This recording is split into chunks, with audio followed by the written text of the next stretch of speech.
வணக்கம் நண்பர்களே. இது நம்முடைய காற்றோடு பேச.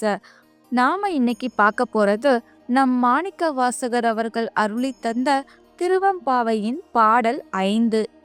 மாலறியா நான்முகனும் காணா மலையினை நாம் போலறிவோம் என்றுள்ள பொக்கங்களே பேசும் பாலூறு தேன்வாய் படிரி கடைத்திறவாய் ஞாலமே விண்ணே பிறவே அறிவறியான் கோலமும் நம்மை கொண்டருளிக் கோதாட்டும் சீலமும் பாடி சிவனே சிவனே என்று ஓலம் இடினும் உணராய் உணராய்கான் ஏல குழலி பரிசேலோர் எம்பாவாய். இதுவே திருவம்பாவையின் பாடல் 5. இதன் பொருளாவது, நறுமண திரவியம் பூசிய கூந்தலையும் பாலும் தேனும் ஊறும் இனிய உதடுகளையும் கொண்டவளுமான பெண்ணே, திருமால் வராகமாகவும் பிரம்மா அன்னமாகவும் உருவெடுத்துச் சென்றும் அவரது உச்சியையும் பாதங்களையும் கூட காண முடியாத பெருமையை உடைய மலை வடிவானவர் நம் அண்ணாமலையார். ஆனால் அவரை நாம் அறிவோம் என நீ சாதாரணமாக பேசுகிறாய். நம்மால் மட்டுமல்ல, இவ்வுலகில் உள்ள மற்றவர்களாலும் அவ்வுலகில் உள்ள தேவர்களாலுமே அவனை புரிந்து கொள்ள முடியாது.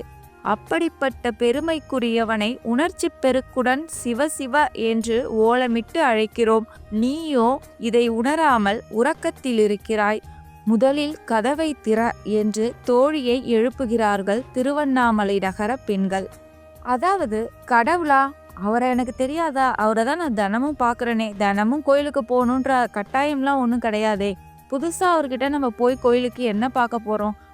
வருஷம்தான் மார்கழி மாதம் வருது, கட்டாயம் காலையில் எழணும்னு ஏதாவது அவசியம் இருக்கா என்ன என்று விதண்டாவாதம் பேசுபவர்கள் இருக்கிறார்கள். அதுபோல்தான் தோழியின் நிலையும் இருக்கிறது. அந்த அஞ்ஞானத்தை போக்கும் வகையில் இறைவனின் சிறப்பை எடுத்து சொல்கிறார்கள் சக தோழியர்கள். இவ்வாறாக தான் அமைகிறது இந்த 5ஆம் பாடல். நன்றி நண்பர்களே. இந்த வீடியோ உங்களுக்கு பிடிச்சிருக்கும்னு நினைக்கிறேன். இந்த வீடியோ உங்களுக்கு பிடிச்சிருந்ததுன்னா லைக், கமெண்ட் மற்றும் ஷேர் பண்ணுங்க. மேலும் இது போன்ற வீடியோக்களுக்கு நம்மளோட காற்றோடு பேசி யூடியூப் சேனலை சப்ஸ்கிரைப் பண்ணுங்க. திருவம்பாவை பாடல் 6 அடுத்த வீடியோவில் பார்க்கலாம்.